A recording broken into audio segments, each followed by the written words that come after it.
안녕하십니까. 자, 오늘 교재는요 28페이지 봅니다. 28페이지요. 지난주 이어서 수요와 공급을 보고 있는데요. 지난주 수요와 공급 의의를 간단히 확인해 볼게요. 자, 먼저 첫 번째 수요입니다.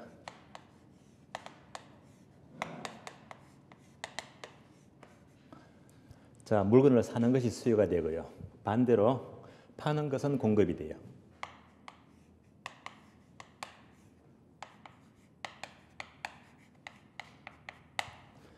자, 사고 파는 것 수요와 공급입니다. 그럼 먼저 수요 법칙 한번 더 떠올려볼까요? 수요 법칙. 먼저 수요 법칙은 항상 편의점에 가니까 가격표가 붙어 있죠. 그래서 항상 가격이 먼저 정해집니다. 이 주어진 가격을 보고 얼마나 살까 해서 바로 수요량이 됩니다.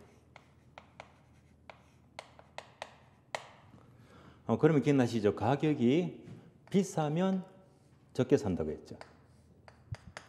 거꾸로 가격이 싸면 많이 산다고 했어요. 그러면 수요 법칙은 비례 법칙입니까? 반비례 법칙입니까? 반비례 법칙이죠. 가격과 수량은 반비례 법칙을 의미합니다. 그러면 반비례 법칙을 그림으로 그래프로 그린다면 자, 우상향입니까? 우하향입니까? 우하향 기억나시죠? 가격은 P가 되고요. 수량은 Q가 됩니다. 따라서 가격과 수량과의 관계는 반비례 법칙이다. 그림은요, 이렇게 우하향 모양이므로 수요 곡선입니다. 우하향 모양입니다. 여기까지가 수요 법칙이 되고요. 다음에 공급 법칙도 마찬가지로 가격이 먼저 주어집니다. 자, 주어진 가격에서 얼마만큼 팔까 또는 생산할까? 공급량이 정해지는 거예요.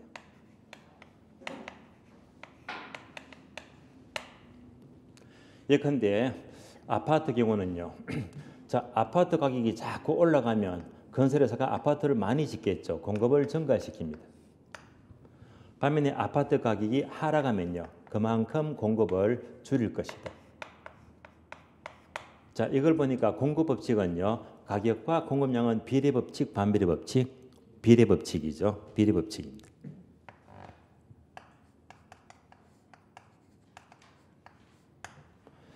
자, 이것을 또 그림으로 그린다면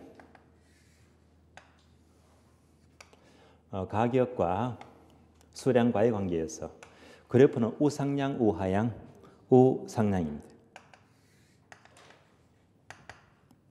여기까지 수요 법칙과 공급 법칙을 지난주에 공부했습니다.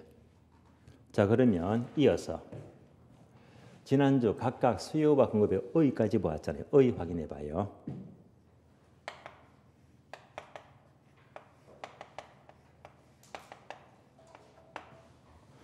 자, 수요라는 것은 사는 것인데 길게 본다면요. 경제 주체가 일정 기간 상품을 구매하고자 하는 욕구를 말해요. 자, 수요는 일정 기간이니까 일정 기간은 유량이다, 저량이다? 유량이죠. 일정 기간 유량 개념이 되고요. 다음에 상품을 구매하고자 하는 것이니까 살려고 하는 것은 사전적이다, 사후적이다? 사전적이죠. 사전적 개념이 돼요.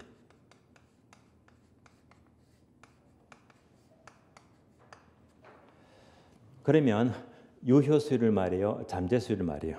바로 유효수요죠. 반드시 구매력이 뒷받침된 유효수요를 의미합니다. 자, 이 세 가지를 모두 갖추었을 때 비로소 수요가 되는 거예요. 다음에 자, 공급 볼까요? 공급의 의의가 돼요.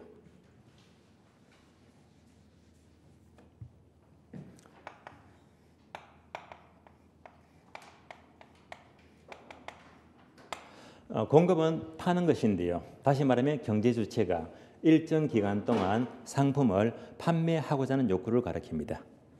역시 일정 기간이니까 유량을 의미하고요. 판매하고자 하는 것이니까 역시 사전적 개념이 되고요.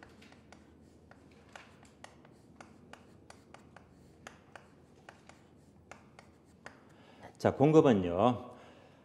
바로 실질적인 구매력이 아니라 실질적인 생산력이죠. 그래서 유효 공급을 의미합니다.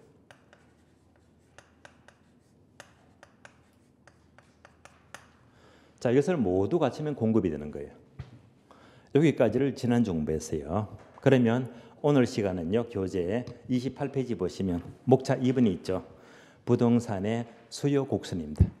즉 목차 2번이죠. 수요 법칙입니다.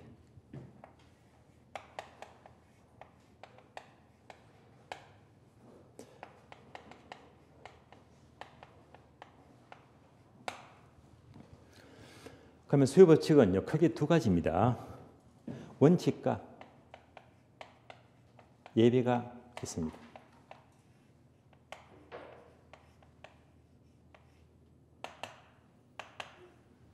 그런데 우리 교재는요. 28페이지 보시면 원칙만 나와 있어요. 그러나 예외까지도 아셔야 됩니다. 그러면 원칙부터 먼저 볼까요? 수요 법칙의 원칙은요. 이미 앞에서 반복되는 겁니다. 자, 수요 법칙의 원칙은요. 바로 비싸니까 적게 산다. 바로 반비례 법칙입니다. 다시 말하면 가격 P죠. 가격이 상승하면 수량은 감소가 돼요. 또 가격이 하락하면 반대로 수요가 증가합니다. 그래서 바로 반비례 법칙이죠.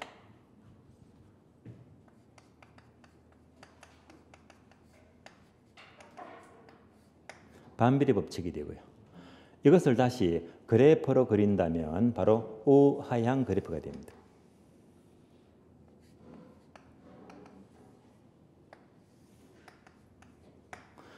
여기까지가 원칙이 돼요. 수요 법칙은 원칙은 반비례 법칙입니다. 그러면 예외입니다. 자, 원칙 보았으니까 교재 확인해요. 먼저 동그라미 1번 의를 보시면요. 자, 두 번째 줄 보시면 밑줄입니다. 단위당 가격이 상승하면 반대로 수요량은 감소하고요. 그리고 가격이 하락하면 반대로 수요량은 증가합니다. 따라서 수요 곡선은 우하향 밑줄, 우하향 모양을 가지게 됩니다. 여기까지가 원칙이 돼요. 자, 그러면 이제 예외 볼까요? 예외는 교재에 없는 건데요. 예외까지도 꼭 이해를 하셔야 됩니다.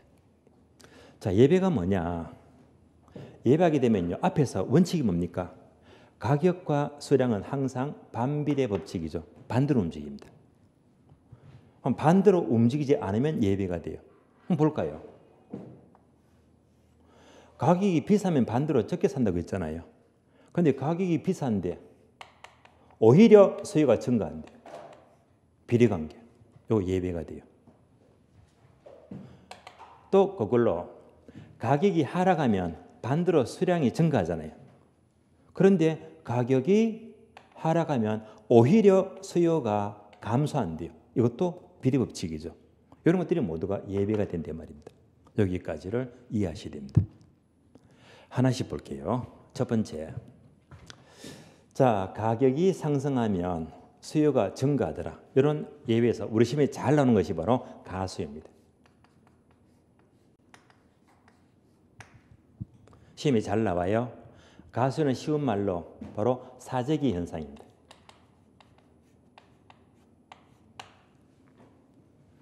예를 들어 볼게요. 자, 지금 편의점에 가면요. 담배 한 갑에 얼마 하죠? 4,500원입니다. 그럴 리가 없겠지만은요. 이제 정부가 내년 1월 1일부로 담배값을 인상한다고 가정합니다. 자, 한 갑에 4,500원인데요. 자, 한 갑에 10,000원씩 올리자. 자, 외국은 담배 한 갑에 10,000원씩 합니다. 자, 이렇게 담배값이 오른다고 가정한다면요. 여러분들은 담배값 이렇게 오르기 전에 담배를 많이 산다, 적게 산다. 미리 사재기 하죠. 이거 바로 수요법칙의 예배가 돼요. 따라서 가격이 오른다고 예상하니까 미리 이만큼 사재기 하더라. 수요법칙의 예배적인 현상입니다. 다음에 베벌렌 효과예요.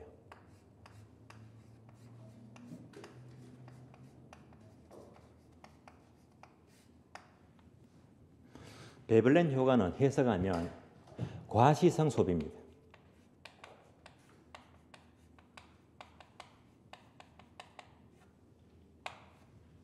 예를 들면 우리나라에 특히 졸부들이 많아요.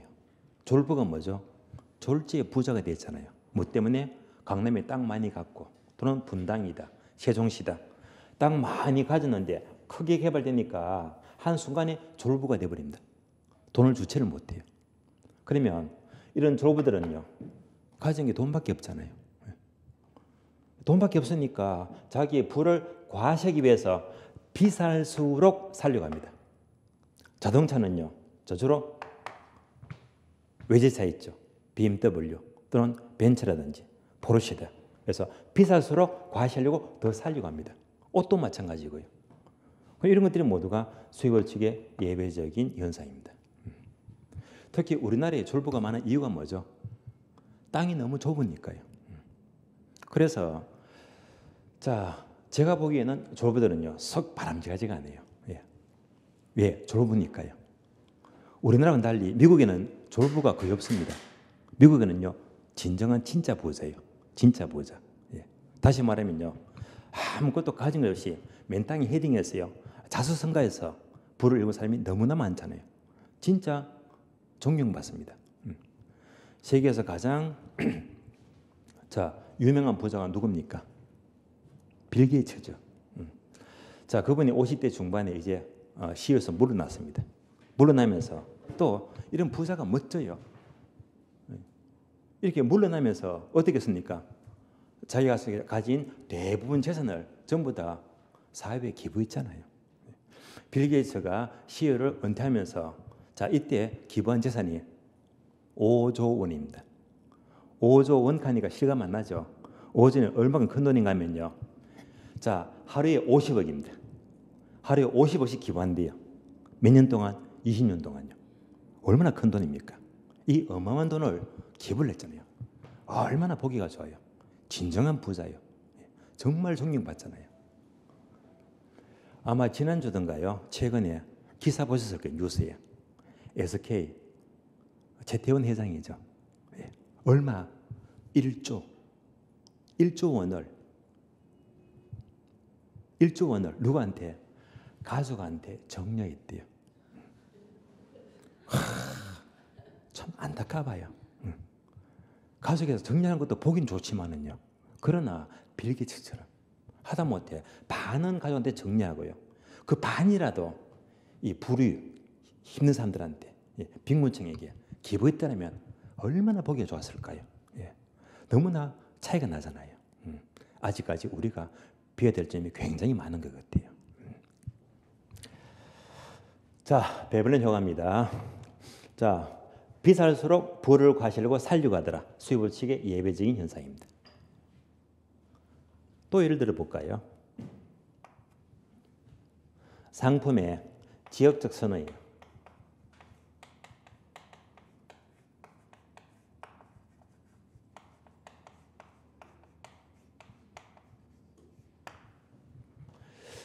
지역적 선호 예를 들면요, 바로 프로야구죠. 프로야구. 지역별로 그 아끼는 구단이 있잖아요. 서울이면 자, 두산하고 LG잖아요. 대전이면 하나 이글스죠. 부산이면 롯데 자이언츠고요. 자, 이 프로야구 구단을 지역적으로 굉장히 아끼잖아요. 이게 바로 지역적 선호가 돼요. 또 다른 예를 든다면 바로 상품의 지역적 선호, 지역적으로 아낀다게 되면 우리가 즐겨 마시는 소주 있죠. 대개 서울 지역에서는 뭘 마십니까? 참이슬 아니면 처음처럼이죠. 아끼잖아요. 혹시 아시는지 모르겠어요. 대전 내려가면요, 대전에서는 그 대전 지역의 시민들이 어떤 소주를 마실까요? 소주가요, 이름이 린입니다. 린. 바로 린 소주예요. 저도 대전에서 5년쯤 강의했지만은요, 이 소주를 처음 봤거든요. 이름이 너무 특이해요. 그래서 도대체 이게 뜻이 뭘까? 아직까지 이 뜻을 모르고 있어요. 그래서 대전에서는 지역적으로 린 소주를 즐겨 마십니다. 대부분 다 린 소주를 마셔요. 마산 가면요, 마산 창원 어떤 소주를 마시죠? TV 보시죠? 좋은데이 있죠. 좋은데이. 부산 가면요. 아시네요. 예. 바로 시원 소주, 시원 소주. 예. 부산 시민들은 특히 시원 소주를 즐겨 마십니다. 예. 그래서 제가 이 많은 소주 가운데 가장 좋아하는 소주가요. 바로 시원 소주를 좋아합니다. 제가 부산에서 한 서면 쪽에서 한 8년쯤 강의한 적이 있거든요. 강의하면서 처음에는요. 시원 소주를 전혀 몰랐습니다. 왜냐? 부산에서 강의 마치면 바로 밤늦게 서울로 올라와야 되거든요. 그러면 좀 오래되었습니다. 지금부터 15년 전인데요. 요즘은요. KTX나 SRTX 가지고 참 편해요. 금방 부산 내려가니까요. 그런데 KTX가 없을 당시에는 주로 새마을 또는 무궁화 기억나시죠? 그죠? 예. 그래서 이제 과거에 KTX가 없을 때 무궁화호예요. 부산의 서면에서요. 양화소 모두 마치면 10시 반이 됩니다. 아주 바쁘게 부산역 달려옵니다. 부산역 있죠. 그래서 기차를 타는데 항상 막차를 타야 되거든요. 그러면 부득불 막차를 타고 다음날 수업하려면요. 서울 올라오는데 적어도 4시간, 새마을이면 4시간 걸리고 무궁화는 6시간 더 걸리거든요. 그러면 그냥 좌석에 앉게 되면 도저히 불편해서 다음날 수업할 수가 없잖아요. 그래서 그 당시에 무궁화하고 있습니다. 기차가 있어요. 객차가 있잖아요.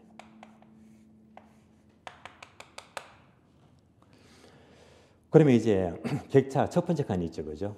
또 두 번째 칸요. 지금은 축이 되어버렸어요. 그때만 하더라도 이 무궁화호, 자, 막차는요. 특이합니다. 첫 번째, 두 번째 칸이요. 창문이 이중창입니다. 2층입니다. 창문이 이렇게 나와 있어요. 얘가 뭐냐면요. 뭘까요? 침대 칸. 예. 이것은 이제 자면서 서울로 올라올 수 있거든요. 예. 그래서 제가 처음에 자, 지금은 아주 추억이 되어버리지만은요. 처음에 자, 이 침대 칸을 탑니다. 그러면 이제 격차 올라갑니다. 올라가면 중간에 복도가 있거든요. 복도가 있어요. 그럼 침대 칸이 한 칸, 두 칸, 1층, 2층입니다. 그러면 이제 제가 처음 탔을 때가 바로 2층 칸을 바로 제가 배치를 받았거든요. 그럼 2층 칸은요. 사다리 타고 올라가야 됩니다. 예. 그래서 올라가서 침대 칸에 들어가는 거예요. 처음에 시급했어요. 침대 칸에 딱 들어가자마자 얼마나 좁은지 포복했어요. 기어서 겨우 누워야 되거든요. 딱 누워버리면요. 마치 그 기분이요. 관에 갇힌 기분입니다. 답답합니다. 그래서 처음에는요. 애를 먹었어요. 호흡도 좀 답답해지고 곤란하고요. 예. 얼마나 좁은지. 예. 그래서 굉장히 처음에는요. 불편해서 애를 먹었거든요. 그럼 이것도 이제 한 번 타고 두 번 타고 석 달 타고 6개월 타고 타니까요. 아주 편하더라고요. 예. 이 추억은요. 지금은 되살릴 수가 없어요. 왜? 침대 칸에 아예 없잖아요. 예. 지금은 추억입니다. 그죠? 한 번은요. 부산역에서 조금 빨리 도착을 했어요. 마침 12월 달 날씨가 되게 추웠거든요. 요즘은 제가 금년을 냈어요. 이제 2년째입니다. 담배 거의 다 끊었다고 봐야 되거든요. 그런데 이때만 하더라도 하루에 한 갑을 태웠어요. 담배를요. 마침 겨울바람, 바람도 차가운데 기차를 기다려 보니까 시간이 꽤 남았더라고요. 그래서 부산역 앞에서 서서 담배를 한 가지 피웁니다. 피우는데 마침 역 옆에 골목이요. 유명한 골목이 있죠. 바로 포장마차 골목입니다. 예, 포장마차. 이 포장마차 골목에서요. 냄새가 솔솔 풍기잖아요. 냄새가요. 무슨 냄새일까요? 그 맛있는 꼼장어 굽는 냄새예요. 냄새가 너무 좋아요. 저는 꼼장을 그렇게 좋아하지는 않는데 냄새가 너무 좋아서요. 저도 모르게 들어갔습니다. 들어가서 소주 한 병에 꼼장어 자 하나를 시켰거든요. 예. 그러면서 자 이 꼼장어랑 소주를 마시는데 소주 이름이 시원이더라고요.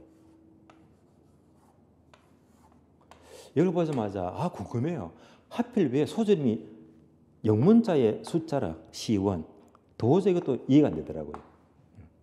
특이한 이름이네. 그러면서 이제 처음으로 이 소주잔이에요.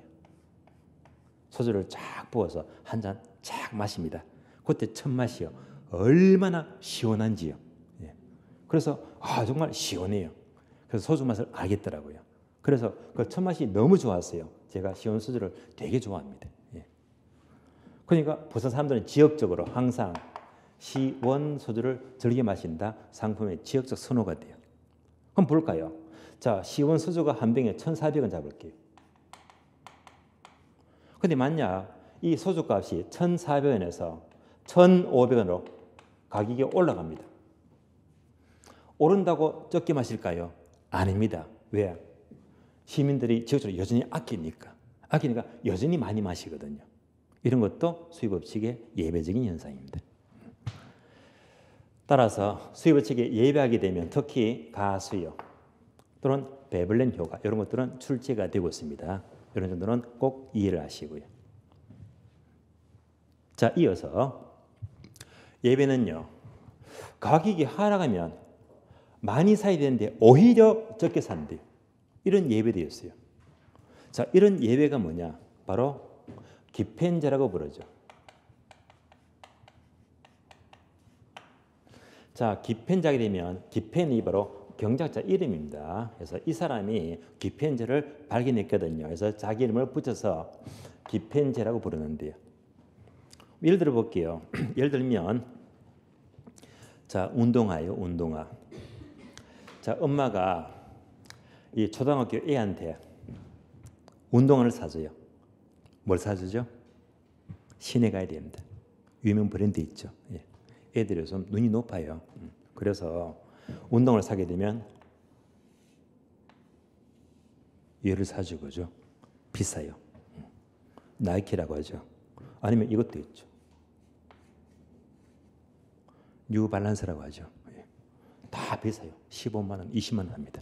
되게 비싸요. 그럼 애들이 만족합니다. 그러면 이제 이런 유명한 브랜드는요. 세일을 안 해요. 비싸요. 만약 이런 유명한 신발들이 가격을 40% 세일한다고 가정해봐요. 난리 납니다. 세일 첫날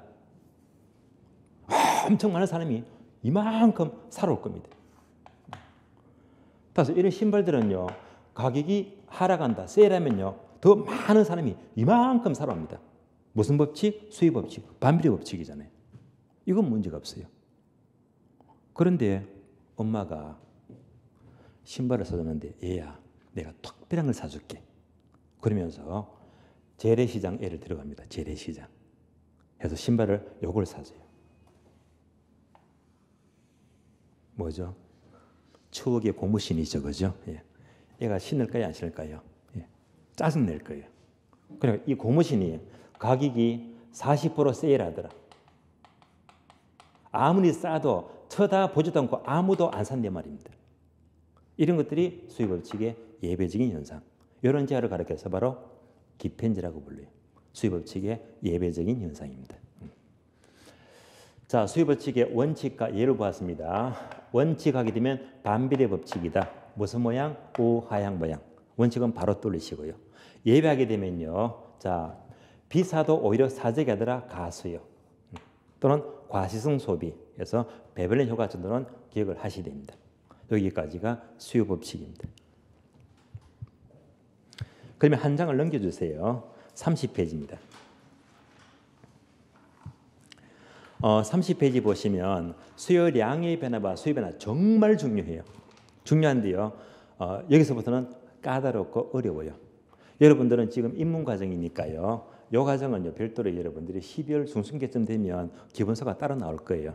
기본서는요, 1월 달부터 기본 진도가 시작이 되거든요. 그래서 입문 과정은 수요 법칙의 원칙은 반비례 법칙이다. 이 정도만 개념을 이해하시고요.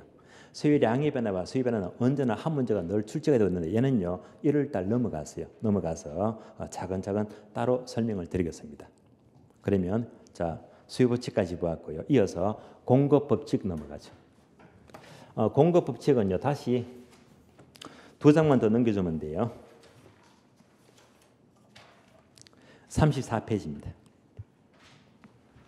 34페이지를 보시면 목차 2번 있죠. 부동산의 공급 곡선 바로 공급 법칙입니다. 지금부터 공급 법칙 보겠습니다.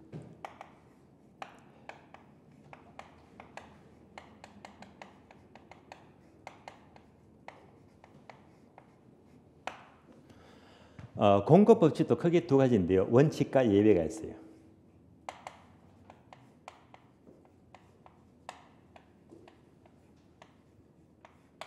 물론 우리 교재는요. 원칙과 예외가 그대로 나와 있습니다. 원칙은요. 계속 반복되는 거예요. 앞에서 봤잖아요. 공급 법칙은 가격이 상승하면 공급은 증가하고 가격이 하락하면 공급은 감소가 된다. 얘가 바로 공급 법칙의 원칙입니다. 자, 따라서 가격이 상승하면 공급은 증가하고요. 가격이 하락하면 공급은 감소가 돼요. 따라서 공급 법칙은 비례 법칙이죠.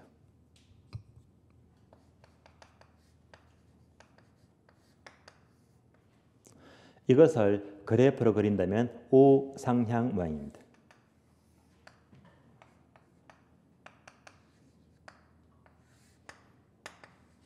자, 여기서 우상향 모양은 자, 가격이 상승하니까 얼마든지 공급을 증가시킬 수가 있다 해서 여기서 바로 생산 가능성 이렇게 불러요.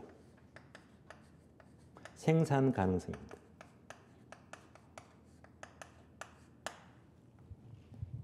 원칙을 보았습니다. 반면에 예배, 공급 법칙에 예배하게 되면요. 우상향 그래프가 아닌 경우가 바로 예배가 됩니다. 바로 그래프를 볼게요. 이런 그래프가 나와요.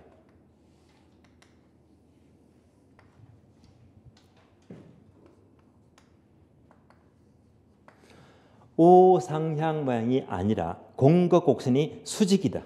꼭 끼게 됩니다. 수직이다. 예배가 맞잖아요. 그러면 수직이 뭘 말하느냐? 이걸 이해하시면 돼요. 얘가 바로 토지의 공급입니다.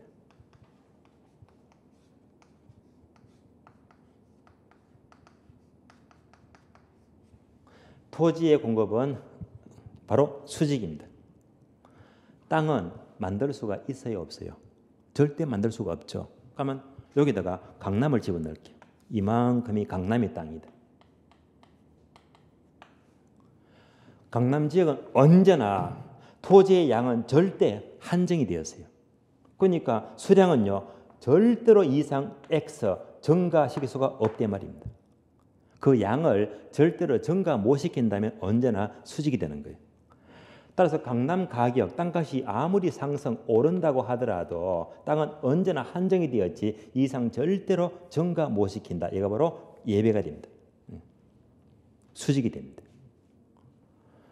그러니까 이것을 가리켜 토지는 절대로 증가 못 시킨다. 다른 말로 부정성 이렇게 불러요. 토지는 생산비를 투입해서 그 양을 증가시킬 수가 없습니다. 부정성입니다. 이것을 똑같은 말로 이꼴 물리적 공급 이렇게 불러요.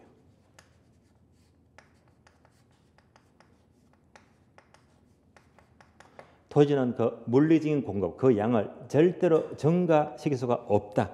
언제나 수직입니다. 예배가 됩니다. 여기까지를 연결하시고요.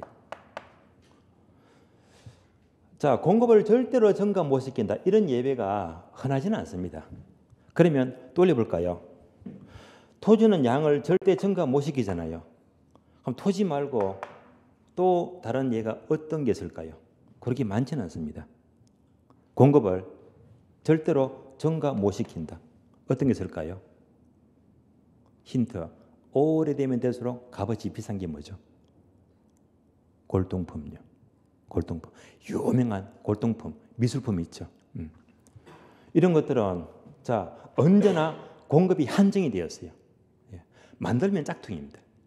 그래서 오래될수록 가격이 아무리 올라가더라도 이 양은 절대로 증가 못 시킨다. 골동품도 마찬가지로 공급은 수직입니다. 바로 공급 법칙에 예배가 된다. 즉 생산할 수가 없다는 말입니다. 자, 그러면 이제 교재 볼까요? 교재 보시면 1번 의를 봅니다. 의를 보게 되면 두 번째 줄 보겠습니다. 밑줄입니다. 단위당 가격이 상승하면 공급량은 증가하고 가격이 하락하면 공급량은 감소한다. 즉 비례법칙이죠. 따라서 공급 곡선은 위치합니다. 우상향 모양입니다. 아래 그래프가 나와 있잖아요. 자, 오른쪽 페이지 보시면요. 괄호 2번 나와요. 부동산의 공급 곡선 보시면서 그래프가 3개 나와 있죠. 그 셋 중에 첫 번째 그래프를 보니까 수직이 보이잖아요. 얘가 뭐죠? 토지는 공급이 절대 증가 못 시킨다. 토지의 물리적 공급은 수직이 된다.까지가 예외가 되고요. 설명을 모두 드렸습니다. 자, 이상으로 수요와 공급의 법칙을 각각 원칙과 예외로 나누어서 각각 살펴보았습니다.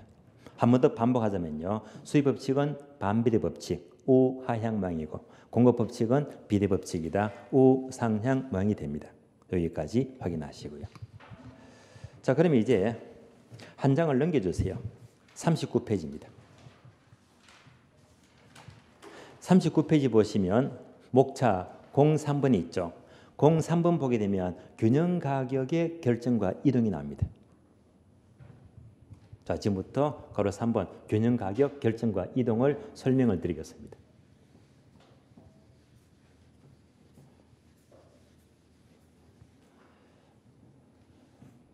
자, 수요 보았죠. 다음에 공급까지 보았습니다.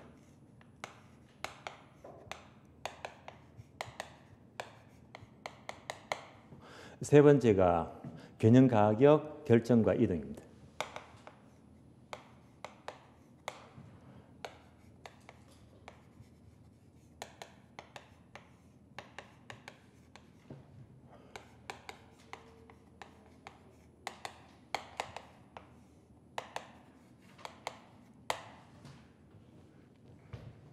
그러면 결론부터 말씀을 드릴게요. 균형 가격의 결정과 이동인데요. 균형 가격 결정은요. 우리 시험은 항상 계산 문제가 출제가 돼요. 계산 문제. 얘는 언제나 계산 문제로만 출제가 되고 있습니다. 반면에 균형 가격 이동 여기서는요. 주로 그래프를 그려야 됩니다. 따라서 균형 가격 결정과 이동에서는 언제나 계산 문제 또는 그래프 그리는 문제만 출제가 되고 있습니다. 그래서 먼저 균형 가격 결정부터 먼저 보도록 할게요. 첫 번째, 균형 가격 결정입니다.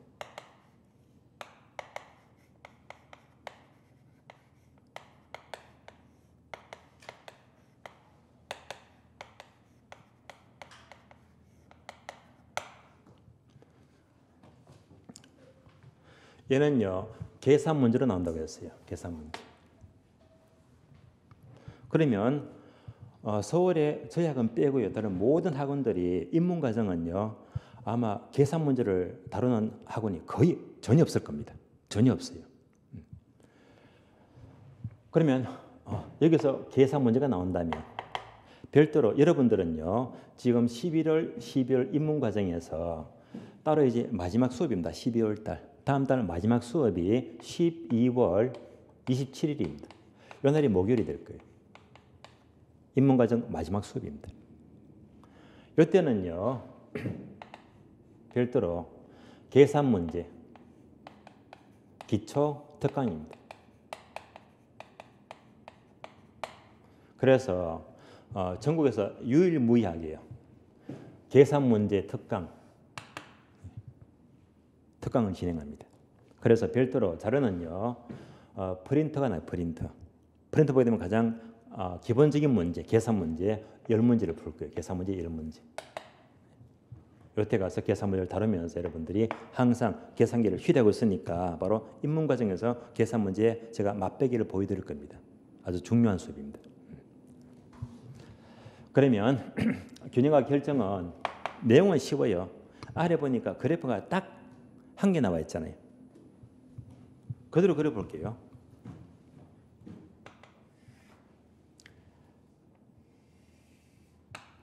자, 가격과 수량과의 관계에서 이제 요거 두 개를 합합니다. 자, 수요 법칙은 반비례 법칙이고 그래프는 무슨 모양? 우하향. 그려줍니다. 공급 법칙은요. 비례 법칙이고 무슨 모양? 우상향. 그려주면 돼. 수요와 공급입니다. 따라서 수요와 공급이 만나는 점이 있죠. 여기서 일치하는 점에서 여기서 균형 가격 결정이 되고요. 균형량이 결정이 됩니다. 반복합니다. 수요와 공급이 일치하는 점에서 자 P스타 이때 스타가 여보로 균형을 말해요. 그래서 균형 가격과 균형 양이 결정이 된대요.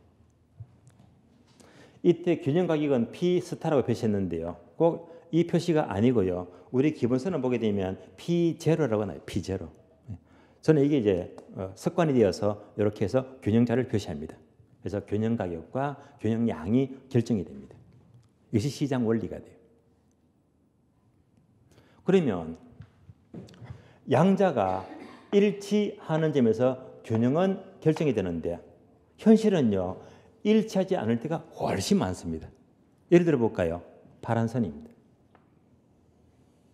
저희는요. 일치하지가 않잖아요. 그럼 잘 보세요. 얘가 뭡니까? 수요 곡선. 얘가 바로 수요입니다. 수요. 얘는 공급이잖아요. 얘가 바로 공급입니다. 일치하지 않더라. 수요가 많습니까? 공급이 많습니까? 당연히 수요보다 공급이 많잖아요. 그러면 공급이 많기 때문에 뭐라고 부른다? 초과 공급입니다.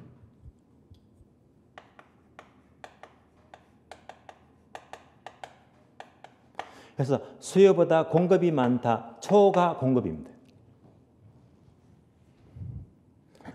이거를 그림대로 보지 마시고 바로 현실과 연결하세요. 자, 만약 저는 잘 모르겠어요. 우리 여성분들이 많으니까 올해는요. 배추가 농사를 많이 지으세요? 적게 지으세요? 김장 담그셨죠? 모르겠어요. 네. 보겠습니다. 만약 어느 한 해에 배추 농사를 이만큼 많이 지었대요. 배추가 넘쳐납니다. 얘가 뭡니까? 바로 이 그림입니다. 그래서 배추 농사, 배추 공급을 이만큼 빗금칭금만큼 농사를 많이 지었다면 배추가 넘치잖아요. 그럼 배추가 올라갑니까? 내려갑니까? 내려가죠.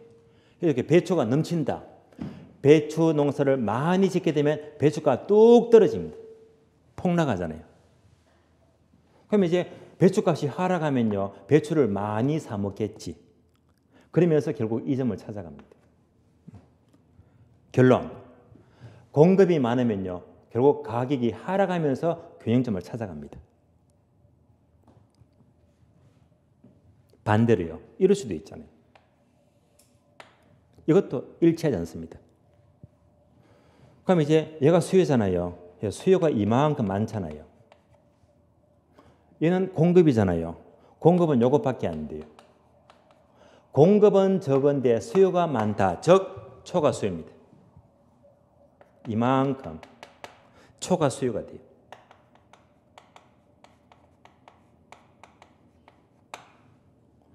이것은 거꾸로 배추 농사를 적게 지었대요.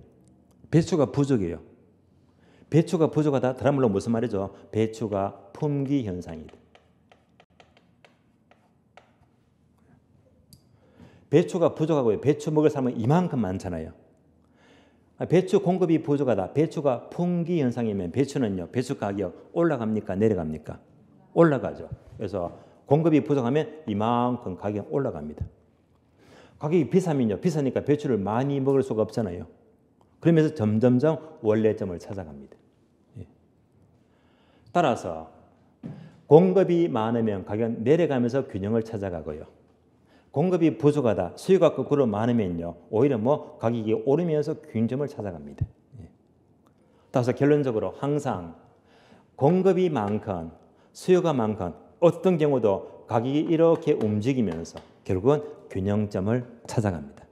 결론적으로 수요와 공급이 일치하는 점에서 균형 가격과 양은 결정이 됩니다. 그래프는 쉬운 그림이에요.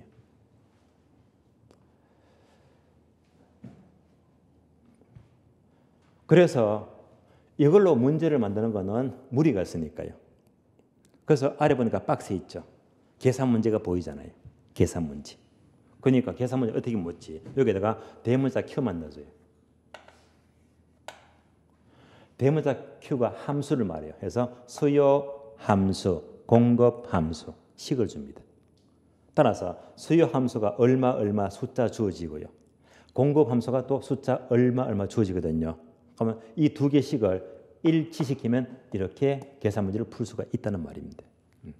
그래서 이런 계산 문제는요. 오늘 풀 게 아니고 11월 27일입니다. 이때 가서 계산 기초에서 한 번 더 풀면서 감각을 익힐 겁니다.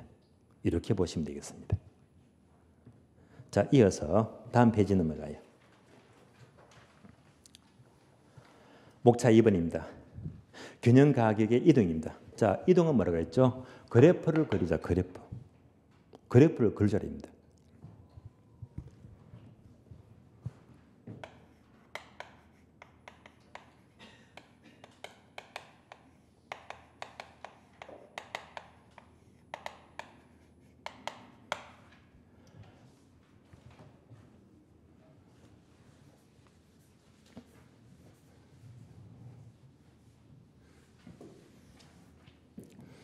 그럼 여러분들은 수요와 공급을 공부하면서 특히 이 그래프를 여러분들이 아주 능숙하게, 아주 매끄럽게 잘 그릴 줄 알아야 됩니다.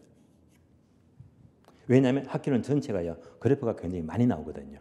그래서 그래프에 익숙해져야 됩니다.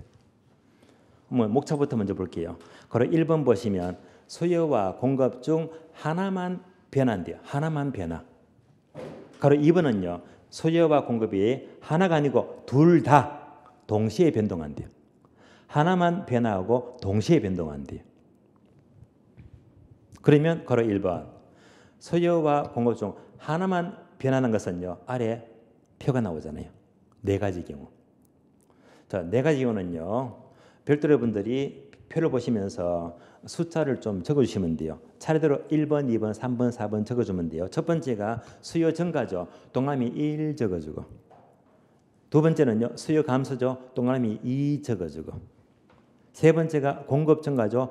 동그라미 3 적어주고, 네 번째가 공급 감소, 동그라미 4번입니다.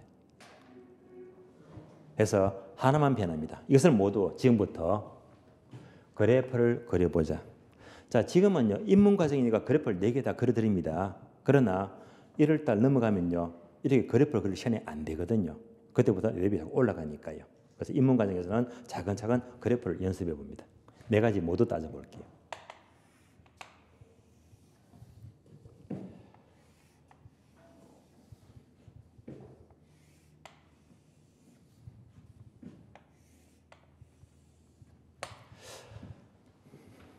자, 첫 번째가 수요 증가입니다.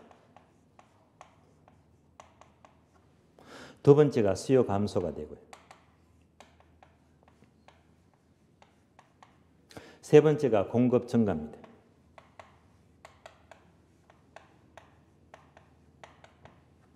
네 번째가 공급 감소예요.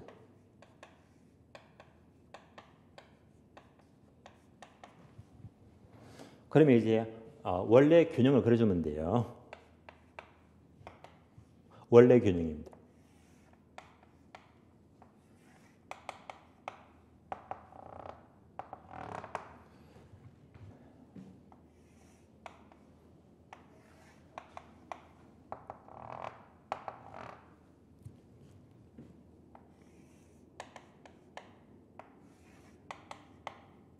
지금 이 그래프는 여러분들이 집에 가시면요. 이렇게 많이 그려봐야 됩니다. 그래서 아주 빠르게 숙달을 많이 하셔야 됩니다.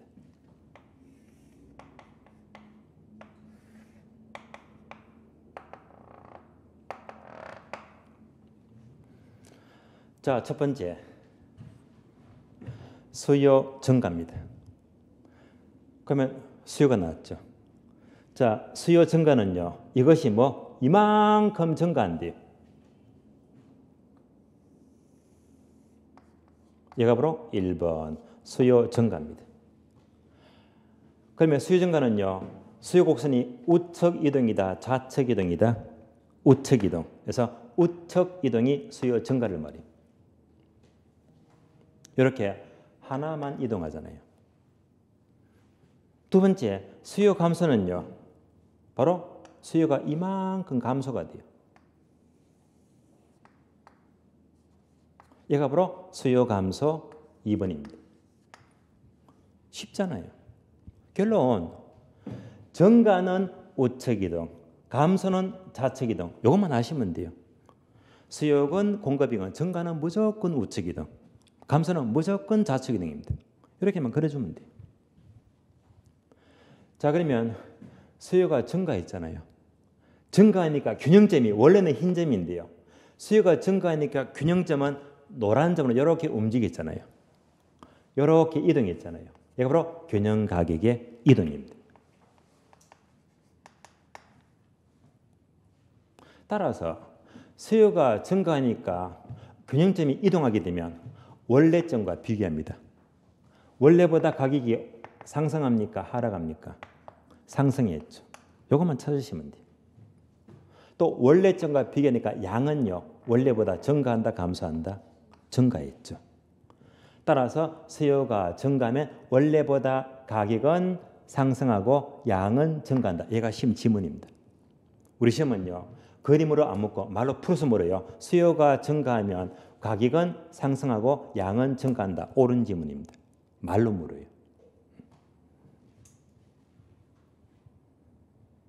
그러면 이렇게 그래프 한번 보면 딱딱하잖아요. 딱딱하니까 여기다가 현실적으로 예를 한번 넣어볼까요? 부동산 경우에 수요가 증가한다. 얘가 바로 인구입니다. 인구. 인구가 증가하면 그만큼 수요가 증가하잖아요. 그래서 실무에서 가장 중요한 게 바로 인구를 따지죠. 인구.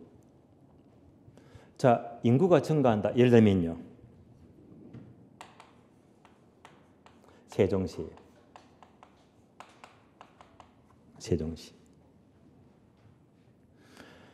그러면 세종시가 자, 1년 전 인구가 제가 알기로는 대충 28만 5천 명입니다. 1년 전. 그럼 지금은요. 인구가 31만 5천 명입니다. 따라서 세종시 인구가 28만 5천 명에서 31만 5천 명으로 늘어났잖아요. 증가했잖아요. 이가 바로 인구 증가, 수요 증가를 말해요. 그러니까 세종시 인구가 28만 5천 명에서 31만 5천 명, 이만큼 인구가 증가하니까 그 결과 세종시 부동산 가격은 상승하고 거래량도 늘어납니다. 이렇게 볼 수 있잖아요. 다음에 두 번째, 수요 감소. 감소는요, 좌측 이동입니다. 그럼 수요가 감소하니까 균형점은 원래 흰 점인데요. 수요가 감소하니까 균형점은 노란 점으로 이렇게 이동했잖아요. 얘가 바로 균형 가격의 이동입니다. 그럼 또 원래점과 비교합니다. 원래점과 비교하니까 원래보다 가격은 상승, 하락했죠. 원래보다 양은 증가, 감소했잖아요. 따라서 결론적으로 수요가 감소하면 가격은 하락하고 양은 감소한다. 얘가 시험 지문입니다. 그대로 묻습니다. 이러면 또 딱딱하니까요. 여기다가 또 예를 넣어볼게요. 그러면 얘가 뭐라고 했죠? 인구. 자, 인구가 감소한 지역이 아주 많잖아. 예를 들어볼까요? 예를 들면 자, 충남 서천군이죠.